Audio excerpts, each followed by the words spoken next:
செய்திகளை பார்ப்பது நியூஸ் பேப்பரிலா, டிவியிலா அல்லது மொபைல் போனிலா என எமது செய்தியாளர் எழில்குமார் எழுப்பிய கேள்விக்கு புதுச்சேரி மக்கள் அளித்த பதில்களை பார்க்கலாம்.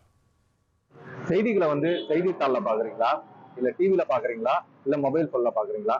ஏன் நான் படிக்கிற காலத்துல நியூஸ் பேப்பர்ல பார்த்துதான் நான் உலக செய்தி, உள்நாட்டு செய்தி எல்லாத்தையுமே நான் தெரிஞ்சுக்கிட்டு இருந்தேன். ஆனா இப்போ அப்படி இல்லை. நான் காலையில 8:30 மணிக்கு என் பொண்ணு ஸ்கூலுக்கு போவாங்க. நான் காலையில எழுந்திருக்கிறது அந்த 8:30 மணி என் பொண்ணு ஸ்கூலுக்கு கூட்டிட்டு போய் விடுற கேப்ல நான் கண்டிப்பா டிவி பார்த்து மட்டும்தான் நியூஸை தெரிஞ்சுக்கிறேன். ஆனா 10 மணிக்கு நான் கடைக்கு வந்துடுவேன். 10 மணிக்கு கடைக்கு வந்ததுக்கு அப்புறம் எனக்கு என்ன நடக்குது, ஏது நடக்குதுன்றது தெரிஞ்சுக்கணும்னா கண்டிப்பா டெக்னாலஜி இம்ப்ரூவ்மெண்ட் ஆனதால நான் செல்போனை பார்த்து மட்டும்தான் தெரிஞ்சுக்கிறேன். நான் செய்தித்தாள்களை வாசிப்பது வழக்கமா வச்சிருக்கிறேன். வீட்டில் இருக்கும்போது அந்த நேரங்களில் மட்டும் நான் டிவியில் மூலயமா செய்திகளை தெரிஞ்சுக்குவேன்.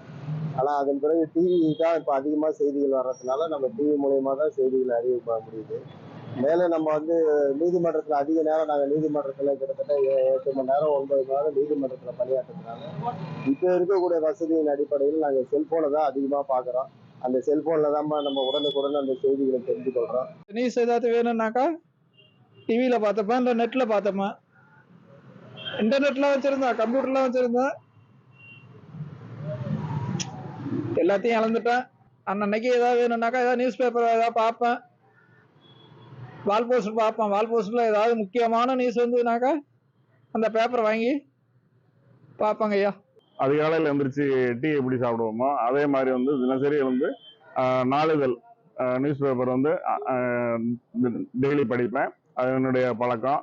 அதே போல் அப்புறம் நியூஸ் பேப்பர் வச்சுட்டு வேலைக்கு வந்துட்டோம்னா, கடைக்கு வந்துட்டோம்னா, அப்புறம் இப்போ தான் டெக்னாலஜிலாம் வளர்ந்து போச்சு. அதனால் செல்ஃபோன் மூலியமாக அந்த நியூஸு அன்னைக்கு என்னென்ன வருதோ, உள்ளூர் நிகழ்ச்சி, வெளியூர் நிகழ்ச்சி எல்லாமே அதெல்லாம் படிப்பேன். எனக்கு எழுத படிக்கலாம் தெரியாது. யூடியூப்ல தான் நான் படம் பார்ப்பேன், நியூஸ் எல்லாம் பார்ப்பேன். வீட்டுக்கு போனேன்னா நான் வீட்டில் போய் நியூஸ் பார்ப்பேன். எனக்கு அதுதான் தெரியும், எனக்கு வேற எதுவும் தெரியாது. நீங்கள் செய்திகளை பார்ப்பது நியூஸ் பேப்பரிலா, டிவியிலா அல்லது மொபைல் போனிலா ஏன் என கேட்கப்பட்ட கேள்விக்கு மக்கள் அளித்த பதில்களை பார்த்தோம்.